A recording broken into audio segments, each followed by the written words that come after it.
To understand the economy, you have to understand human nature.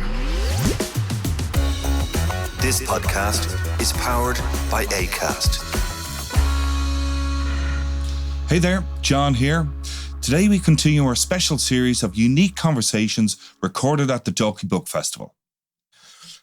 Germany's wealthiest business dynasties amassed untold money and power by abetting the atrocities of the Third Reich, while America looked the other way.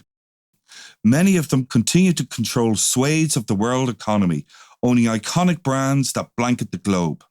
These tycoons procured slave labourers and ramped up weapons production to equip Hitler's army, and got away with it. Here, Max sits down with David de Jong to talk about Nazi Billionaires, the dark history of Germany's wealthiest dynasties. And it's really good.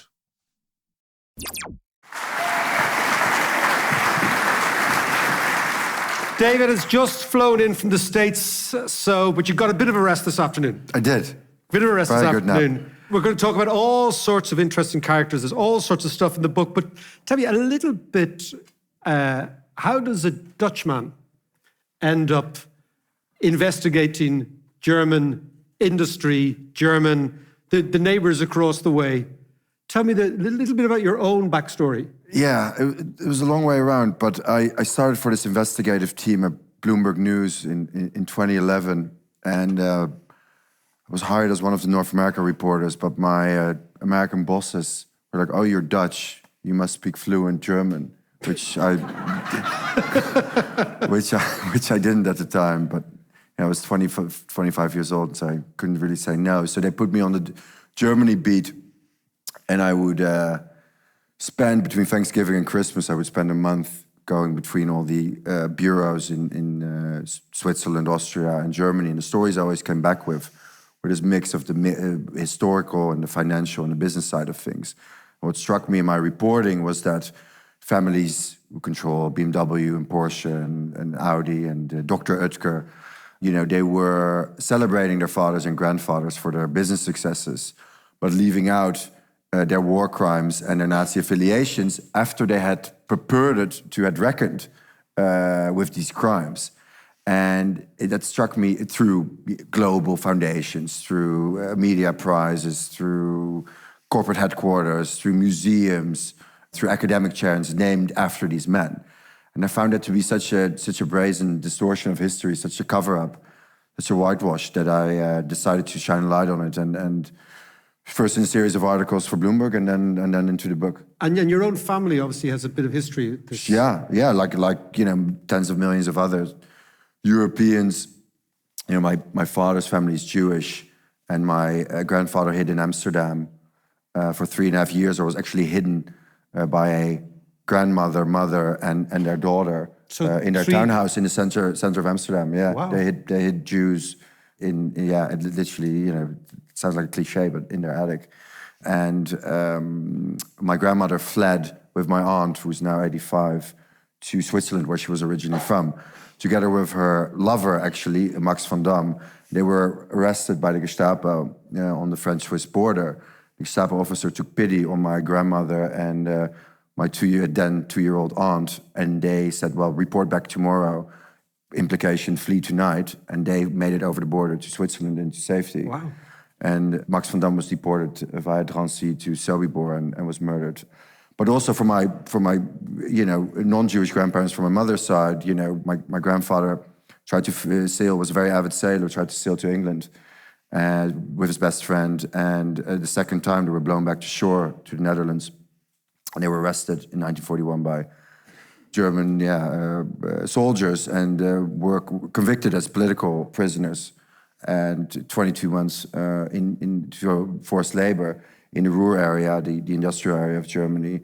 And he was 6'5", and he came out weighing 100 pounds wow. and with TBC. So it was actually, strangely enough, it was really my grandfather from my mother's side, who was more distrustful of the Germans after the war than actually my Jewish grandparents, who miraculously survived it. Well, they both miraculously survived it.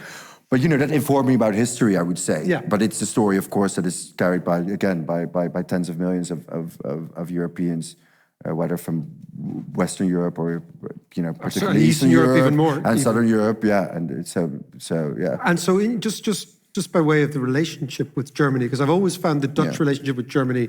I remember going to in 1988 a football match of West Germany against Holland in Rotterdam, where I think Rudi Völler was received some of Frank Rijkaard's Indeed. And I hadn't been aware of the visceral antipathy. Now, of course, football matches amplify everything. Indeed, but the Dutch-German relationship. It's not as when I grew up. I was born in the late '80s, and it was still very much present. The incident you just referred to was in 1990 during the World Cup. In 1988, the Dutch had their biggest triumph, winning the Euros in West Germany. By the way, you beat us. Oh, sorry. Forgot about that. We forgive you, but it was our best chance ever. And of course, the traumatic loss of '74 in the final against the Germans. So it is, but it mainly, and I know this also in the introduction of the book, it mainly places, antipathy is still really centered around football and not really outside of it anymore. I mean, this generation, everybody loves to go to Berlin, a city I spent 4 years in researching and writing the book, and it's much more, the countries have become much closer, even though I'm struck by how badly the Dutch speak. There's very little interest in learning the German language, unfortunately. Yeah, no, it's and from a nation of extraordinary linguists. Right, exactly. You would think. Let's go into the beginning of the book opens with this amazing scene, I think in February or March of 1933. Yeah.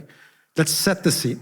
Let's set the scene, and then let's go from there. Yeah. So in the prologue, February 20th, 1933, it's 3 weeks after Hitler has seized power, and Hermann Göring, his right-hand man, at the time, the president of Germany's not yet defunct parliament, sends out a telegram to 24 of Germany's, most influential executives, business heirs, financiers, industrialists, saying that Hitler is going to introduce his economic policies to these men.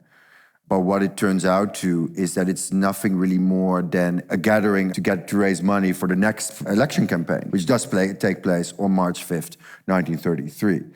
And what Hitler and Göring both very explicitly promised in the speeches to these men, and this is the first time they encounter the new chancellor, right? This is the first time they encounter Hitler, that this will be the last elections in 10 to 100 years in Germany, and they have no qualms of getting their checkbooks out and signing over the death warrant of the democracy that is, the volatile democracy that is Germany. And of course, a week later, there's a fire in the next door Reichstag. I mean, the meeting takes place in this palace that Göring owns in the Spree River in Germany, in Berlin, right next to the Reichstag.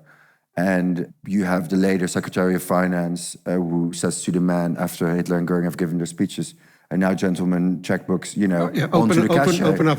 And they all do that, not so much out of ideological reasons at all, but out of opportunistic reasons. Well, I suppose let's look at, before we get into it, let's look at the context of Germany in 1933, right, because it's gone through, first of all, the hyperinflation in 23, so it's 10 years prior to that, the reparations, the loss of the First World War.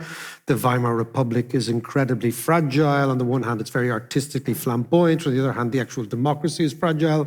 Then they get slammed by the Great Crash, then the Great Depression. So, I mean, when you're in your research and you're thinking, what was the sort of state of mind of those wealthy German industrialists at the time? And of course, their big fear was Russia, was communism. Absolutely. And socialism. Yeah. And I mean, what was on their mind was, Hitler promised them economic and political stability. And he delivered on that initially by initiating the largest rearmament program that the world had seen to date. So you have billions of Reichsmarks flowing into the coffers of the industrialists and financiers. And you really sense millions of Germans are unemployed. These men have, for the most part, amassed their power during the German Empire and during the hyperinflation, which was very good for them. It was good for the industrialists. It was good for the industrialists industrialists because they invested in stocks and they had real hard assets backing it, and they had, they came out incredibly wealthy in controlling a lot of the companies that were now on the cusp of bankruptcy. And for the most part, the most prominent players in the book, like Günter Quandt and Friedrich Flick, they wanted to expand. They wanted to protect their business empires at all costs, and then now they wanted to expand it. And Hitler did deliver on that, and his politics. Well, they wanted. There was enormous economic and political volatility during the Weimar, particularly during the tail end of the Weimar Republic. A new chancellor every 9 months, a new elections every few months, and that's what they bought into, and that's what he delivered on initially. And so let's look. In the book the characters in the book are pretty extraordinary, but the first businessman you took is a guy called Quandt. Yeah. Now, explain to me who he is. I mean, his choice in women is unusual. We'll talk about that too, and the fact that he shared a woman with somebody who was quite notable in the Nazi Party. So tell me, who is he, and where does he come into the firmament? Because what is interesting for me is all of these billionaires are quite different. They're quite different personalities. Yeah. They come from different parts. They all end up profiting. But tell me about Quandt and tell me about his family. Yeah, so Günter Quandt was the patriarch of the Quandt dynasty, which today, his grandchildren today control the BMW group, which doesn't only include BMW, but also Mini and Rolls-Royce. Maybe the Rolls-Royce also seen often in Dalkey, I don't know about that. Well, we're a bit more classy than that. I see. We're slightly understated. We're slightly Puritan in our views. I see, okay. But there have been one or two noted, and now we know what to say to them when they go by. So BMW, but they controlled it after. They only came to control it in the 1950s and 60s. So during the Third Reich, and before that, Günter Quandt controls one of the largest arms producers in Germany, called DWM and Deutsche Waffen- und Munitionsfabriken. I love the very literal. That's really quite good. So the German arms machine company, armaments and munitions factories. That's leave it to the Germans. Yeah. That was before. That was before Accenture rebranded. Right. Exactly. It'll be called Purple now or something. And this accumulator company called AFA, which today is very well known as Varta, which produces the batteries in the AirPods, and he comes from this textile family in Brandenburg, the province surrounding Berlin, and his family makes an enormous amount of money producing uniforms for the German Empire during World War I, and it's actually the shredded. They already start profiting from the millions of dead German soldiers in World War I, and that's really kind of that forms the basis of the fortune. So with that money, he moves to Berlin. He then starts speculating on the stock exchange, and then during hyperinflation takes over these two companies, AFA and DWM. So he's perfectly, very well positioned for the rearmament boom at one hand, but then also, with the accumulator that he builds for civilian and military vehicles, for the rearmament as well. And then, his wife dies during the Spanish flu pandemic, and he's a 39-year-old widower with two sons. And then on a train ride in the spring of 1919, he meets a 17-year-old woman who was born as Magda Ritschl, is at that point called Magda Friedler. And he's 39. She's 39. Almost Leonardo DiCaprio. Indeed. Not quite similarly looking, I must add. And he falls head over heels with her. She's born as Magda Ritschl. At the time, she's known as the Magda Friedlander because of her Jewish stepfather, but she will be known to the world eventually and then soon she becomes Magda Quandt, which is a marriage that produces one son, Harold. But then that marriage ends as well, and she becomes known to the world as Magda Goebbels. So she marries Goebbels. She ends up marrying Goebbels 12 years later after divorce. And Magda Goebbels, which is, it's kind of an aside to the book, but... No, but it's a great story. It is a great story. It had to include it. Her stepfather is Jewish. Her high school boyfriend, Chaim Arlosoroff, later becomes one of the biggest Zionist forefighters, who becomes executed under very mysterious circumstances on the beach of Tel Aviv in 1933. Then she marries one of Germany's most powerful industrialist, and then she marries Joseph Goebbels. Let's the talk about propaganda. her. Yeah. So, But, you said that Goebbels' wife's stepfather was Jewish. Yeah, yeah. I had no idea. Richard Friedlander, yeah. And he ends up also being deported and murdered because her mother, Auguste, also ends up divorcing him eventually, already then in the early 1920s. And then, So the fascinating thing is, Quandt, who ends up one of the great German industrialists, profiting enormously from the Nazis, knows Goebbels very well, and Goebbels is quite jealous of him, and vice versa. Yeah, because they, Magda and Günther have this son together, Harald, who becomes this propaganda, who looks very Aryan. And of course, Goebbels himself does not look Aryan at all. Has, is 5'5" with dark, slick back hair and a club foot. Yeah, no, it's not a great look for a Nazi. No. So he starts taking Harald around to all these propaganda rallies, and Hitler becomes enamored. Well, also falls in love with Magda. Which is another Hitler does too. Yes, they have this kind of triangular platonic relationship, and Magda and Joseph supposed to be, he's married to the German people, Hitler, so he has to stay. He can't get married. So they're, Magda and Joseph are the representation, indeed, and they cheat on each other all the time. Yeah. Let's talk about the billionaires. Let's talk about the industrialists, and let's talk about how they enmeshed themselves in the Nazi war effort. Yeah.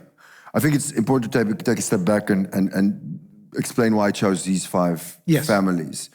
So we have the Quants, we had them covered. Secondly, it's Friedrich Flick, who was the only one of my main characters who ended up being convicted at Nuremberg for war crimes and crimes against humanity. He owned one of the largest steel, coal, and weapons conglomerates during the Third Reich, exploited more than 100,000 forced enslaved laborers, including concentration camp captives at his steel factories and mines.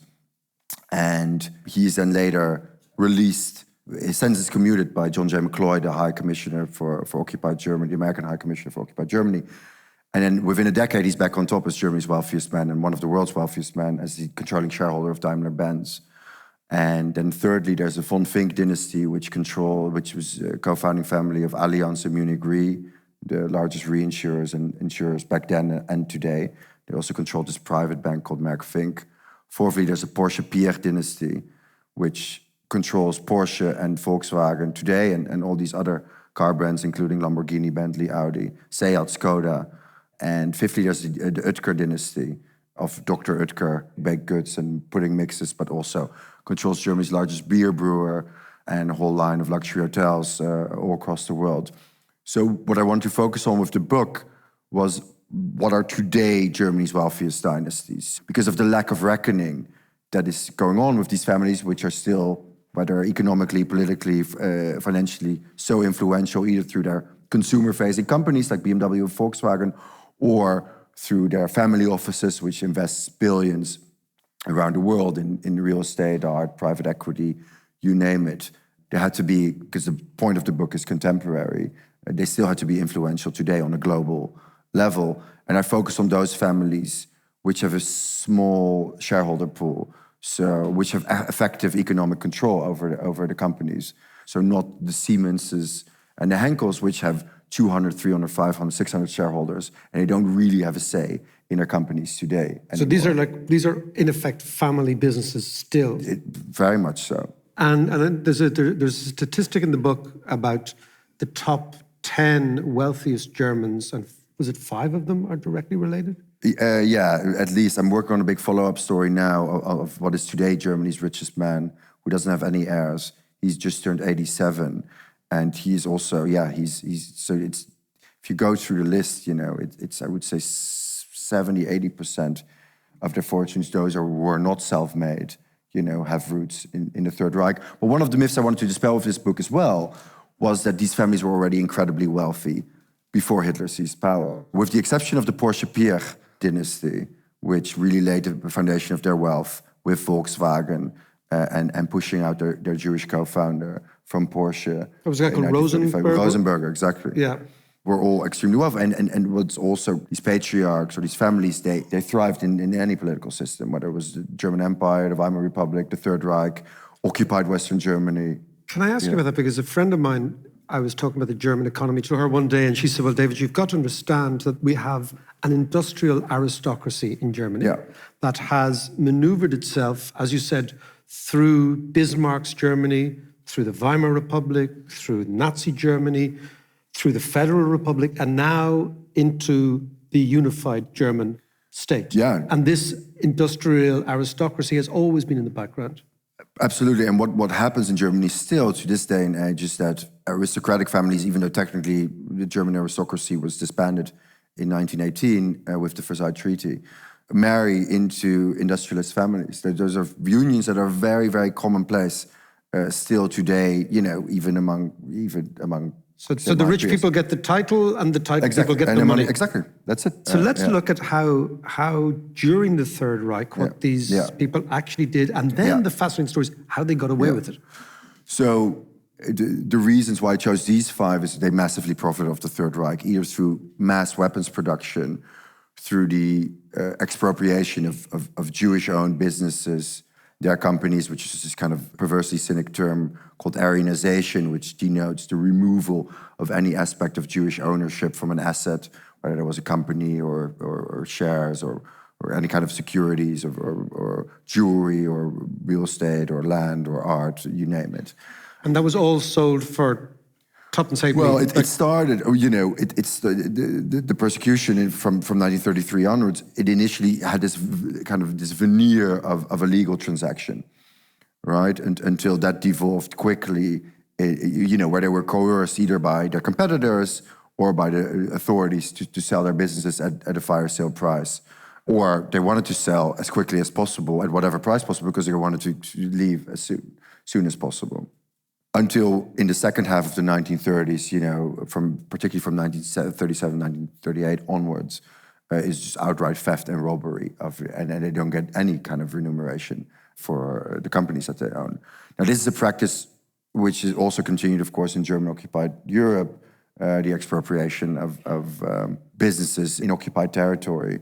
And, of course, the third, and I would say the most important aspect is the exploitation of estimated 12 to 20 million Europeans as forced and slave labor in German factories. Like your grandfather. Like your grandfather. Like my grandfather, yeah. And, yes. And so they amass an enormous fortune during the Third Reich. Germany loses the war. You get the Nuremberg trials. Why did so few of these wealthy individuals who were clearly, and the book is, it's an amazing forensic piece of work, who were instrumental in slave labor, how did they get away with it? Because of the Cold War. And, once the Cold War starts in 1940, or, emerges in early 1947, the American occupation authorities in West Germany, together, aided by the Brits and the French, but they were following America's lead in this, start handing over hundreds of thousands of suspected Nazi war criminals and ardent Nazi sympathizers back to West German authorities for these so-called denazification trials. Of course, there was no incentive on the side of West German authorities to judge their fellow compatriots, and these were layman trials, these denazification trials. Judge their fellow compatriots on crimes and sympathy, crimes that they had themselves committed, participated in, and sympathies that they had held themselves. So these denazification trials become show trials not only for wealthy businessmen, but all across German society. So one of the myths I'm also really trying to dispel with this book is that denazification never took place, particularly not in Western Germany. Actually, the Soviet authorities in occupied Eastern Germany were way more thorough, both in denazification trials. There were also a lot of summarily executions there, but by and large, they were very thorough with the denazification trials, although there were also a lot of former SS men who were then co-opted into going into Stasi.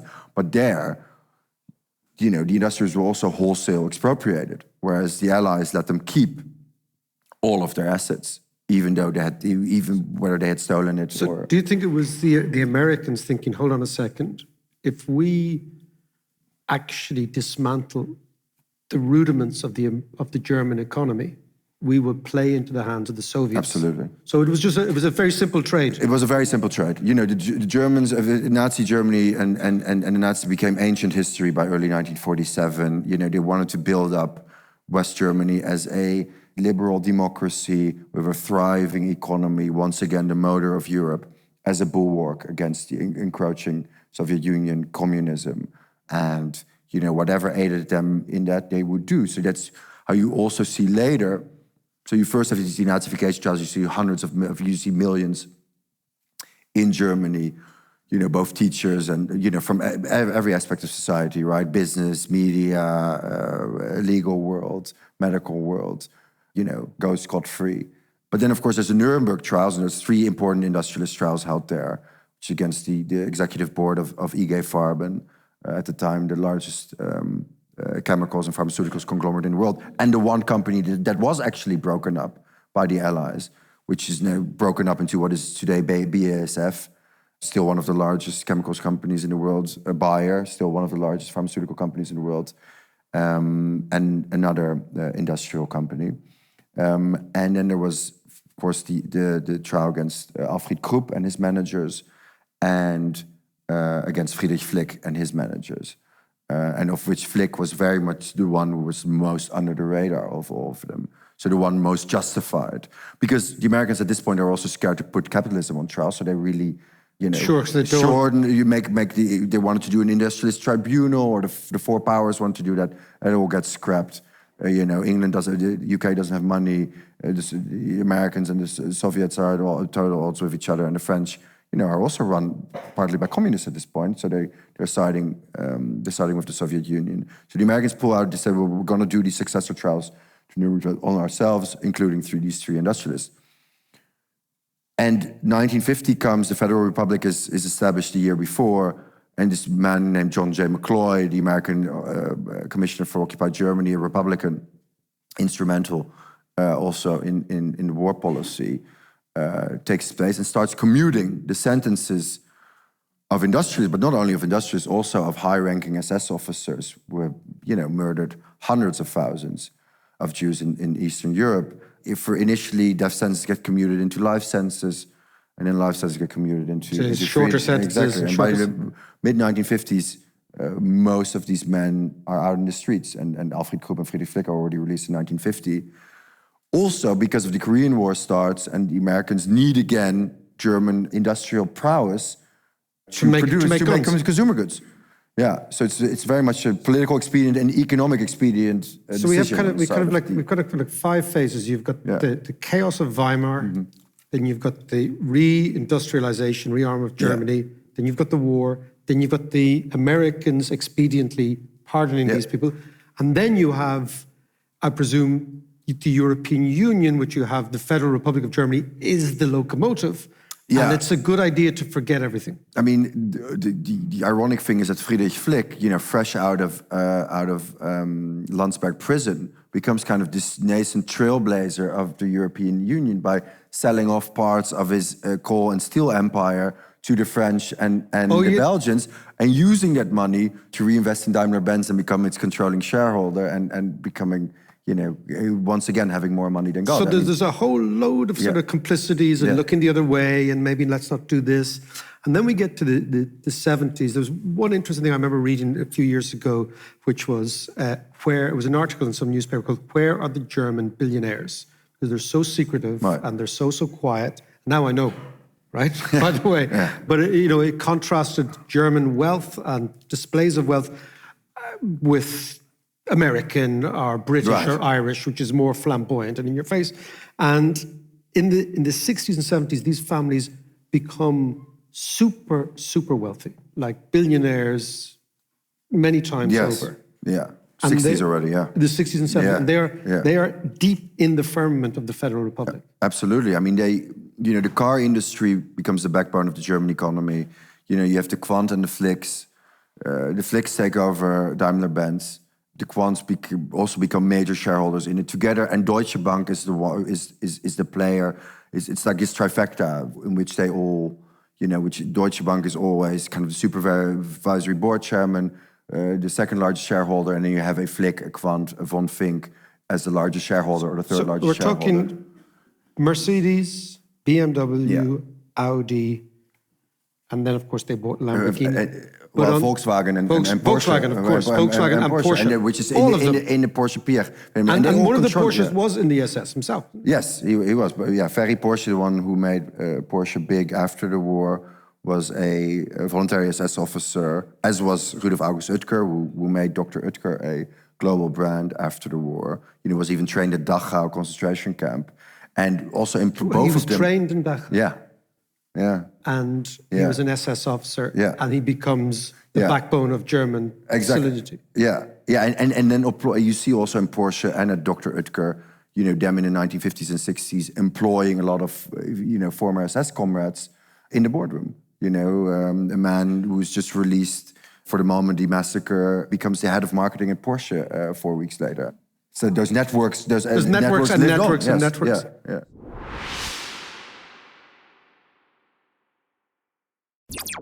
So let's move from the Federal Republic of Germany to the new United Germany after the fall of the Berlin Wall. And the book traces a lot of East Europeans who, for the first time ever, get the opportunity to say, look, I was in this slave labor camp. I was part of this. So explain that through the 90s, what's happening then? Germany's reunified, the Iron Curtain falls, the Berlin Wall crumbles. And, in the US, you have two developments going on in the US. You have a lot of Holocaust survivors who initiate kind of these mass claims against large German companies.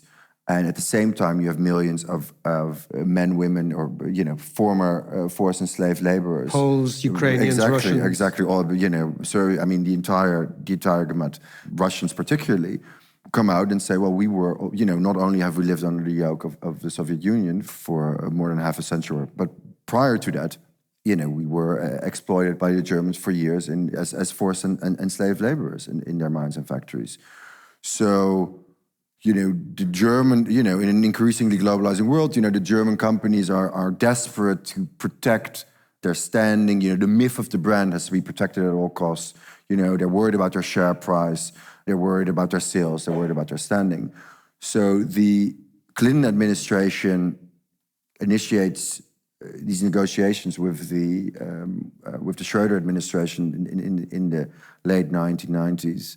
And what comes out is a settlement which foresees the establishment of a foundation called, memory, EVZ, Erinnerung, Verantwortung, memory, responsibility, and future. Sounds like a Milan Kundera book. and in that settlement, it foresees for the restitution, the compensation of surviving forced and slave laborers. And it's about a 10 billion euro fund, of which 5 billion euros is paid for by the German federal government, and the other 5 billion by German business.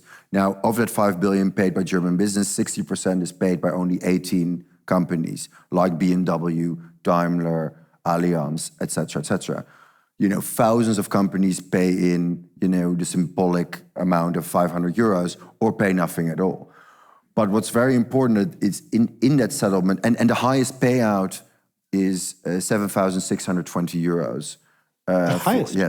Yes. To an individual? To an individual, which had to be a concentration camp captive, which was also forced to work either in a, sub-concentration. It's a pittance. Yeah. It's a pittance. But what's most important is that there's a clause in the settlement, or which says German business as a whole doesn't have to acknowledge any kind of guilt, culpability, or wrongdoing for the crimes of the Third Reich happening in our factories. Yeah?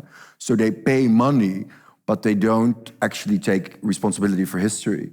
And that has allowed these families for the past 2 decades to pretend like nothing happened. We paid money, it's over. And it's over. We don't have to mention that side of our history anymore. I mean, what fascinates me is that all journalists need sources, right? So you go and you start writing this book, and nobody talks to you, okay? Not one member of families, not one member of the banking community, not one member of the staff. So how did you unearth all these details when nobody actually would talk to you? I mean, how difficult is that to do? I mean, it's difficult. It took me 4 years, and since I'm native Dutch and most of the source material was in German, and I wrote the book in English, that was, I would say, an extra layer of difficulty. But thankfully, at that time, I was good enough in German to make my way through it. But so what they do in Germany, there's this kind of modus, or there's this kind of MO when a scandal breaks in German press about, beloved company X or beloved patriarch Z, his sordid Nazi history. They say the company or the family says, we're going to commission an historical study, and we're going to open our archives, and then you don't hear anything about it for 4 or 5 years. And what then is published is this very dense academic study in 1,200 pages of dense academic German. And the historians, don't get me wrong, do an incredible job at this, right? Do they get access to all the source material? I've spoken to many German historians on this, kind of unclear, but they do an incredible job laying it all out. But these studies are only ever discussed in German academic circles. They're never translated into any other languages, bar a few exceptions. And they never reach a wide audience within Germany, right? Because you have a German public which is still daily inundated with revelations about the Third Reich, so they're also slightly desensitized.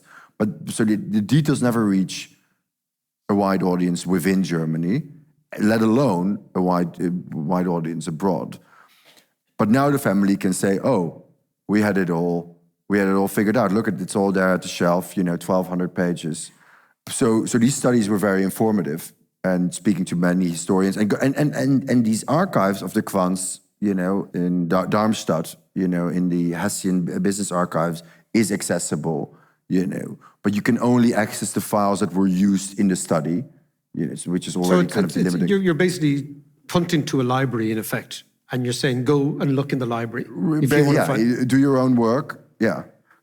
But can I ask you, Yeah. so Germany now is the sort of model citizen of Europe in many, many ways. It's been paying the bills for a long, long time. There isn't a road in this country that hasn't been financed by Gunter, okay? And I'm going to ask you again, maybe a broader question before we go to the floor is, how else could a country like that have dealt with what was going on? I mean, these are very difficult social issues. I completely agree with you. And I think, the vast majority of German society, this Vergangenheitsbewältigung, as they call it, this remembrance culture, is incredible, is very impressive. But as you see in many societies, it is the most powerful actors in said society which pay lip service to this remembrance, which are saying, we've actually engaged with it, but we have not. I mean, to give a very egregious example, the BMW Foundation, named after Herbert Quandt, Günter Quandt's son, who saved BMW from bankruptcy. What he also did is he built a sub-concentration camp in German-occupied Poland.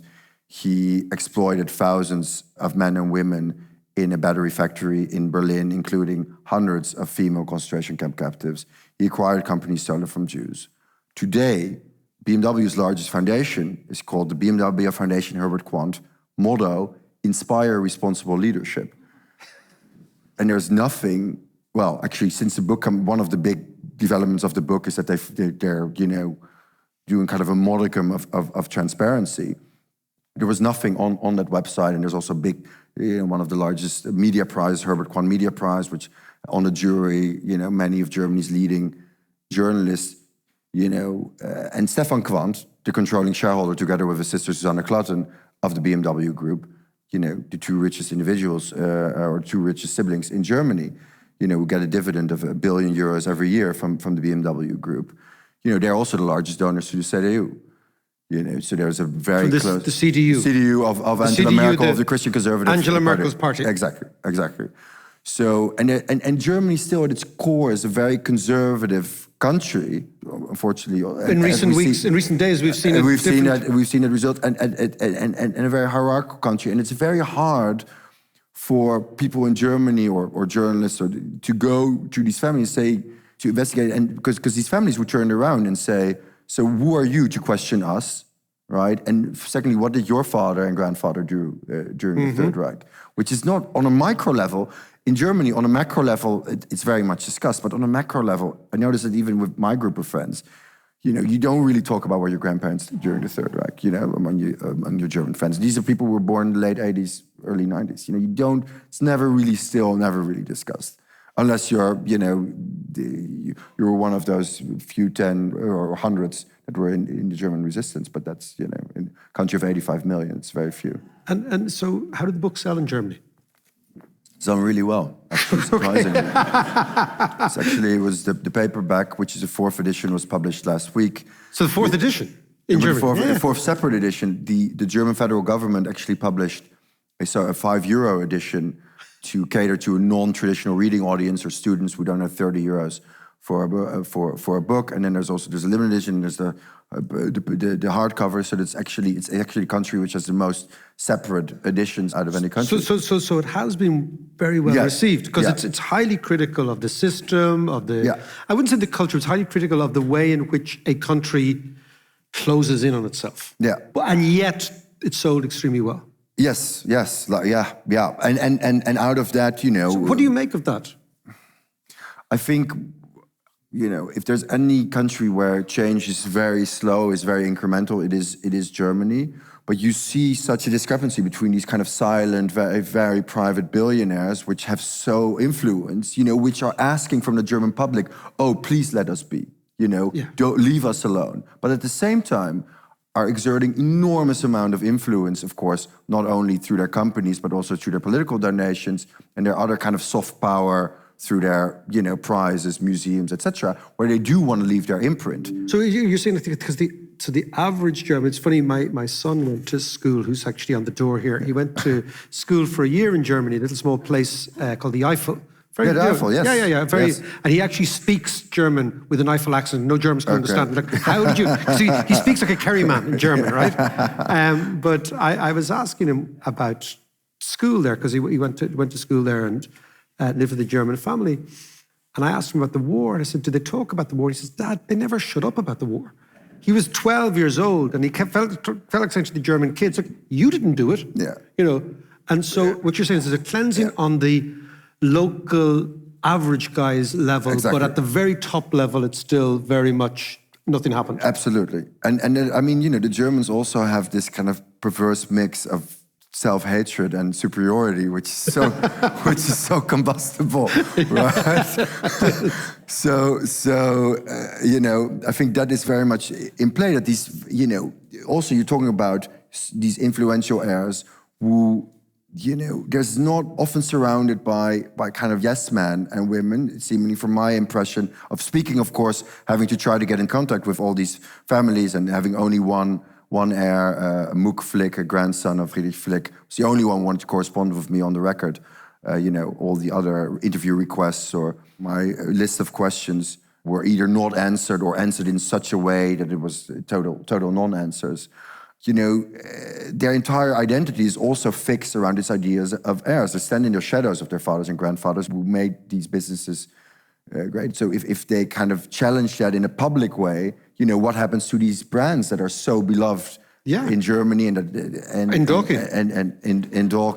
and in the rest of the world too? And what happens to their own identity? Kind of, what are they other than heirs? The stakes are incredibly high, and it's far easier for them to block. Exactly. And the people around them, I know that Stefan Quandt said that he found it totally unjustified that I wrote this book. I heard it's via. This is kind of this affront. How dare, this nosy Dutchman? But that's also a way. It's kind of this hierarchical, this kind of arrogance, which also very much still lives. Like, kind of, this idea of kind of we are the power and don't even try and challenge us. Can I ask just finally, at the moment, we've had these European elections last week. We've had various different iterations of very right-wing, very populist parties emerging. Germany has to rearm now because of Russia, because of Putin. The world has changed dramatically. Germany, in a way, has to become a much bigger leader of Europe. Yes. So for a long, long time, it depended on cheap Russian gas. That's gone. It had China buying all its stuff. That's gone. It had America defending it. Basically, the Americans said, don't worry, you don't have to rearm, we'll defend you. All those things are gone. So the Germany that we're talking about now is a country that has to actually, You know, I think Willy Brandt said many years ago, Germany is an economic giant and a political pygmy. But now Europe needs that giant to be big. What does your investigation suggest to you about its ability to do that? It's terrified of that role. It's terrified of its own power. It's terrified of taking that. It's like kind of a Hulk, you know. It's terrified in turning into, you know, into this massive creature that smashes everything, and you notice the ambivalence. You know, the reunification was done badly in such a way that, you know, you now see the former Eastern states all voting for the AfD, with the exception of Berlin. And it is a country where change is exceptionally slow. So I think my greatest worry is that it might still hesitate to take up that role, and then you will end up with a, you know, Alice Weidel as, you know, possibly, well, you know, as a, or Friedrich Merz, which is also the current CDU leader, which is also a total dinosaur and also a total establishment figure, who, you know, who still also lives in the kind of the early aughts, and a former BlackRock supervisory board member who's very close with all these families. Is also not the man to lead Germany through that process of transition in which it has to go to societally, politically, and very much so economically. So I worry very much about the future of Germany, and with that, about the future of Europe. On that uplifting note, sorry. No, but listen, like we could talk for hours, because you're just kind of getting into the sort of the weeds of it all. The book is an amazing, amazing read. Ladies and gentlemen, fantastic stuff. Dave de Jong.